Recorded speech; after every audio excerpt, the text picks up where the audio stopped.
welcome back. This is our third video, I believe, and I will be making my tea tree oil soap, which I'm super excited about because currently this is the only all-natural soap I have. Now, technically, you can label your soaps natural, but I choose not to do that if my soap is not all natural.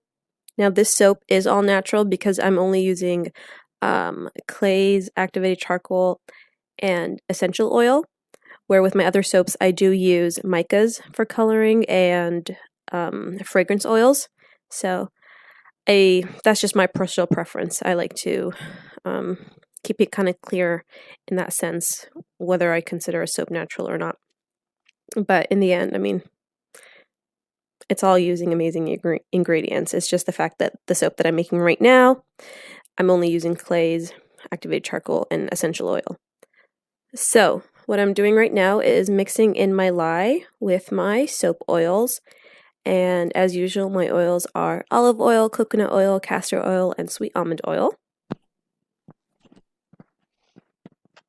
Now, for the design of the soap, what I wanted to do was do a hanger swirl. So I divided my soap base into two smaller containers, and the first one I added in rose kaolin clay, which I got from Nurture Soap. And rose kaolin clay, just like white kaolin clay, adds a nice silky feel to your soaps. And what I added into the next container is activated charcoal, which will give that nice black color. And I feel like the two colors really complement each other. They look really pretty.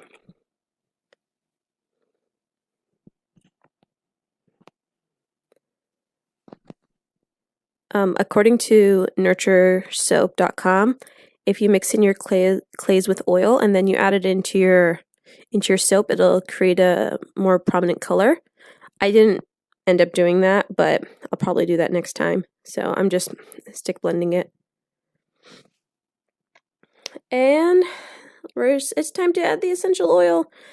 So I got my tea tree essential oil from crafterschoice.com. And they're another soap supply company. And I have a picture with the description of what it smells like. It's a true herbal, earthy, and medicinal aroma of tea tree, and it's popular in face products. So I'm pretty excited for the soap to cure so I can start using it. But what I wanted to tell you guys was the mold that I'm using in this soap. Ryan is just tiptoeing around the house so he doesn't make any noise. But I'm using the 10-inch mold from brambleberry.com. Currently, all my soap loaves that I make are in this mold. And I'm hoping that in the future, once I get to make more soap, I'll be able to buy their larger wooden mold, which you can have more soap in it.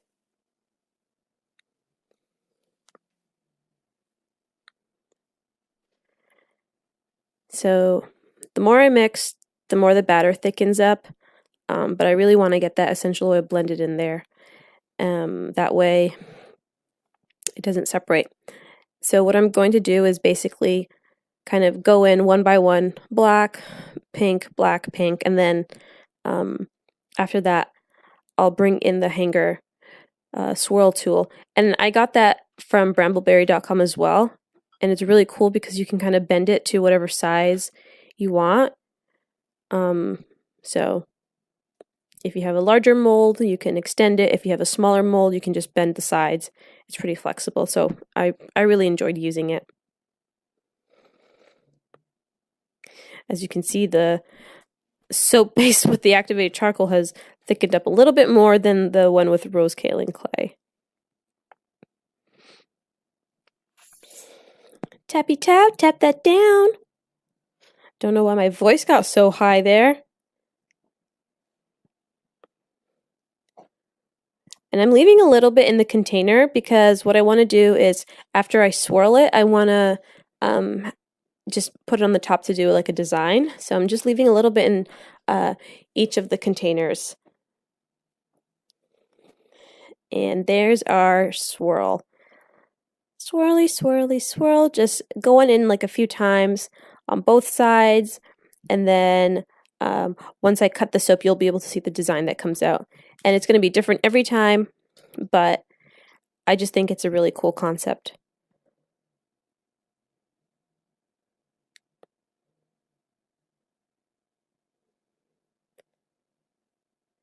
Oh yeah, I just needed to change my gloves because they were, I had a lot of soap on them. So right now what I'm doing is adding in the leftover soap from both of the containers, and then I'll be using a spoon to kind of texturize the top and make it look a little bit cooler. I really like texturizing soap.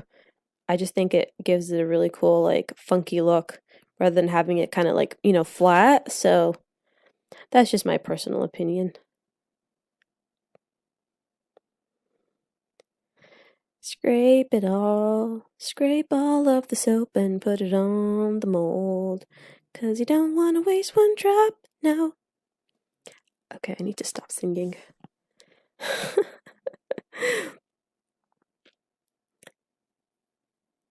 There we go, scrape it all up. You could have scraped more, Zainab. Seriously, wow. I rushed that one, didn't I? Okay. Well, anyway, I'm just using the spoon to texturize the top.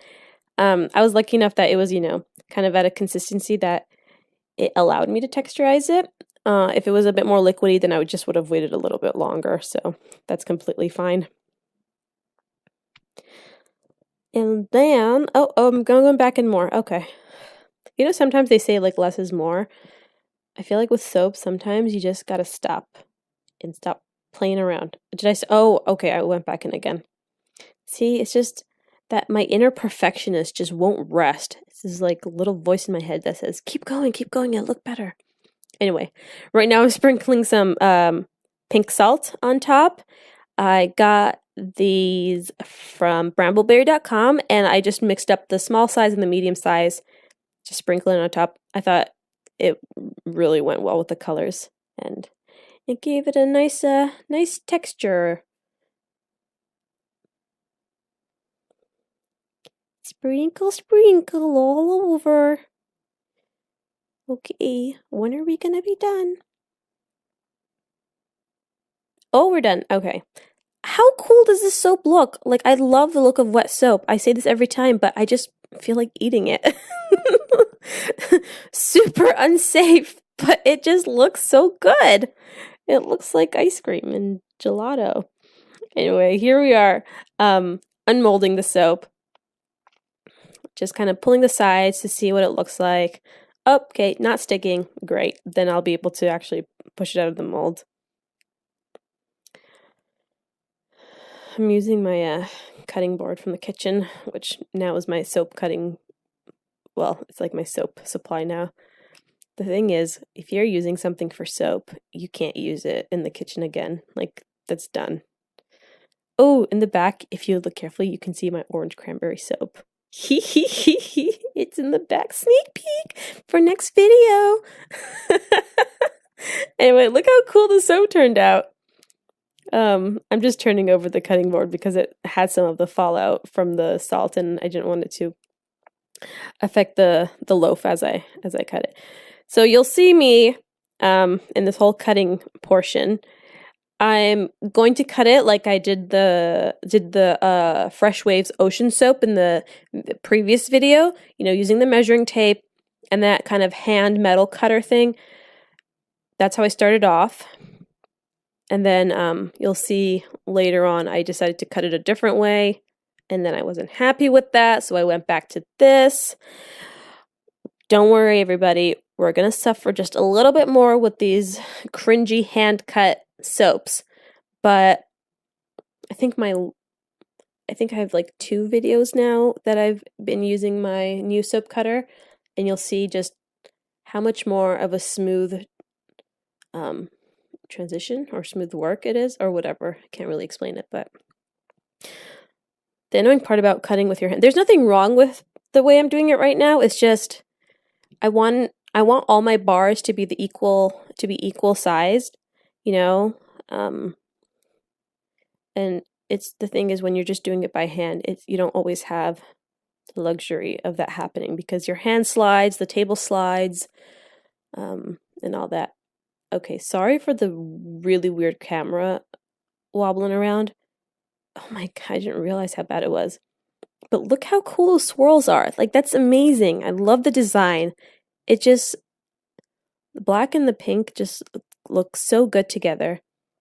Oh yeah, here's the, so I got this cutter thing from Amazon, and putting the soap on its kind of like original direction from the bottom or whatever, it doesn't fit. So I put it on its side, and then I cut a few bars. I didn't really like how it turned out, but so I went back to the other way I was cutting it. But what I was saying before in regards to oh my god, I have a brain fart right now. I can't remember what I was talking about. Oh my gosh. You know what? I can't remember. But basically you can see me struggling with cutting the soap because I just want it to be straight and nice, and I want every bar to be equal. But what I love about soap making and making designs is like every bar is unique, and I need to keep that in mind. I need to stop being such a perfectionist. Like every bar is unique, every bar has its own design and character, whatever you want to call it.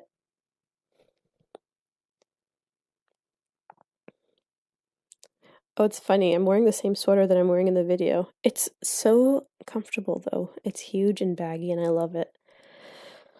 I love baggy sweaters. I think I already I don't know if I mentioned that in the last video, but I think I should have sped this part up. Oh well. If you enjoy cutting, then you can stick through. If you don't, you can fast forward it. I like how, oh, sorry, I know what I was talking about. I was talking about the camera being all weird.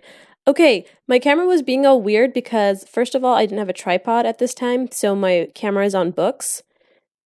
So basically, it's like on this like little table and then a bunch of books, and then to have it like kind of at a downward angle thing, I kind of like propped it up on some other fabric and then tied the handle part.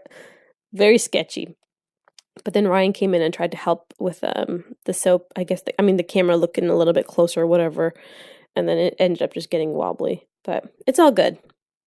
We're newbies to this. This is all brand new.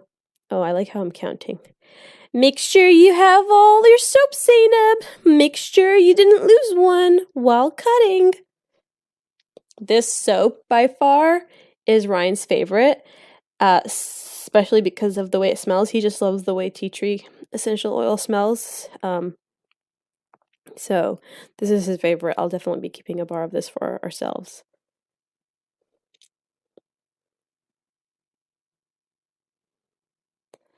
And there we go. All of them are cut. You can tell. I don't know how much did I get. 1, 2, 3, 4, 5, 6, 7, 8, 9, 10. 10. I got 10 bars. And then here's a few pictures. They look super pretty. Thank you so much for watching, and take care.